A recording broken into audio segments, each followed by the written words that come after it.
வாங்குங்க பன்னீர் butter fry எப்படி பண்ணலான்னு பார்க்கலாம். நான் ஹட்சன் பன்னீர் எடுத்திருக்கேன். இது நல்லா இருக்குங்க. பாருங்கள், பன்னீரை வந்து இந்த சைஸில் சின்ன சின்னதாக கட் பண்ணி எடுத்துக்கலாம். 1/2 ஸ்பூன் அளவு உப்புத்தூள் சேர்த்துக்கலாம். 1/2 ஸ்பூன் அளவு தனி மிளகாய்த்தூள் சேர்த்துக்கலாம். 1/4 ஸ்பூன் அளவு காஷ்மீரி மிளகாய்த்தூள் சேர்த்துக்கலாம். 1/4 ஸ்பூன் அளவு ஜீரகத்தூள் சேர்த்துக்கலாம்.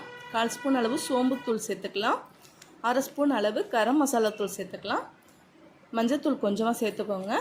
1/2 ஸ்பூன் அளவு இஞ்சி பூண்டு பேஸ்ட்டு சேர்த்துக்கலாம். இது எல்லாத்தையும் நல்லா கலந்து கொடுத்துடலாங்க. லேசாக தண்ணி தெளிச்சுக்கோங்க. தண்ணி அதிகமாக சேர்த்துக்கூடாதுங்க. பாருங்கள், இந்த அளவுக்கு இருக்கணும். அப்போ தான் பன்னீரில் நல்லா அந்த மசாலா எல்லாம் கோட்டாகி வரும். அடுப்பில் ஒரு கடாய் வச்சுக்கோங்க. அதில் நல்லா பட்டர் தேய்ச்சிக்கலாம். பட்டர் நல்லா உருகி வரட்டுங்க. நம்ம நெக்ஸ்ட் வீக்கிலேருந்து தீபாவளி பலகாரங்கள்லாம் போட போகிறோங்க. என்னோடய சேனலை சப்ஸ்கிரைப் பண்ணி வச்சுக்கோங்க. பாருங்கள், பட்டர் நல்லா உருகி வந்துருச்சு. இப்போ பன்னீரை நம்ம அதில் சேர்த்துக்கலாம்.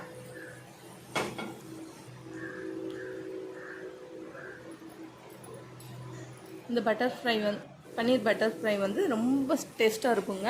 ரசம் சாதம், தயிர் சாதம் எல்லாத்துக்கூடையும் சாப்பிட ரொம்ப டேஸ்ட்டாக இருக்கும். இது ரொம்ப சீக்கிரமாகவே வெந்துடுங்க. டைம் எடுக்காது. ஒரு 5 நிமிஷத்தில் வெந்துடும். இந்த மாதிரி நைஃப் வச்சு திருப்பி விடுங்க. கரண்டி வச்சு திருப்பினீங்கன்னா உடஞ்சி போயிடும். பாருங்கள் எவ்வளோ அழகாக வந்துருச்சுன்னு. அவ்வளோதாங்க, பன்னீர் பட்டர் ஃப்ரை ரெடி ஆயிடுச்சு. என்னோடய சேனல் உங்களுக்கு பிடிச்சிருந்துச்சுன்னா லைக் பண்ணுங்கள், ஷேர் பண்ணுங்கள், மறக்காமல் சப்ஸ்கிரைப் பண்ணி வச்சுக்கோங்க. தேங்க்யூ.